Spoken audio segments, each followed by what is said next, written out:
Memory gland also known as breast, ये paired structure होते हैं present in all the female.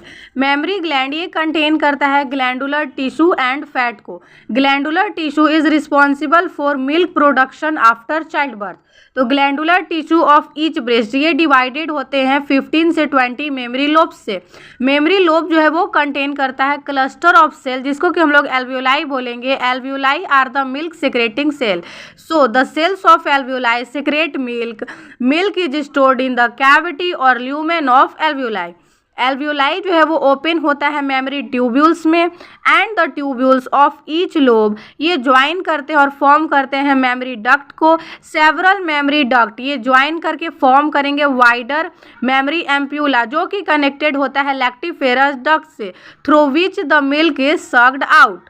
तो ये होल प्रोसेस कुछ ऐसा होता है। मेमरी ग्लैंड ये ग्लैंडुलर टिश्यू और फैट को कंटेन करेगा।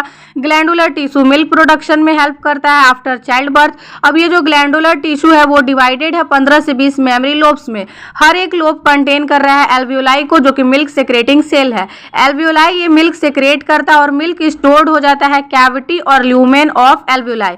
Then the milk is channelled into mammary tubule. मिल्क जो है वो मेमरी ट्यूब्यूल में चला जाएगा, क्योंकि एल्वियोलाई जो है वो ओपन होता है मेमरी ट्यूब्यूल में, तो एल्वियोलाई से मिल्क मेमरी ट्यूब्यूल में चला जाएगा।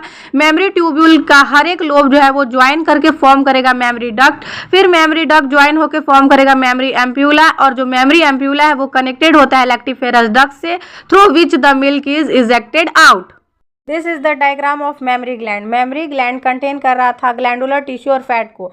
यहाँ पे फैट प्रेजेंट है और glandular tissue 15 to 20 memory lobe में डिवाइडेड था। तो यहाँ आप देख सकते हैं कि 15 से 20 मेमरी लोब प्रेजेंट है। अब ये मेमरी लोब जो है वो कंटेन कर रहा था एल्वियोलाई को। मेमरी एल्वियोलाई मिल्क सेक्रेट कर रहा था, जो कि जा रहा था मेमरी ट्यूब्यूल से। मेमरी ट्यूब्यूल से मेमरी डक्ट में गया, मेमरी डक्ट में जाने के बाद एम्प्यूला में गया, एम्प्यूला में जाने के बाद लैक्टिफेरस डक्ट में। उसके बाद मिल्क जो है वो इजेक्टेड आउट हो गया through nipples. Mammary gland nourishment provide करता है न्यू बॉर्न बेबी को थ्रू लैक्टेशन।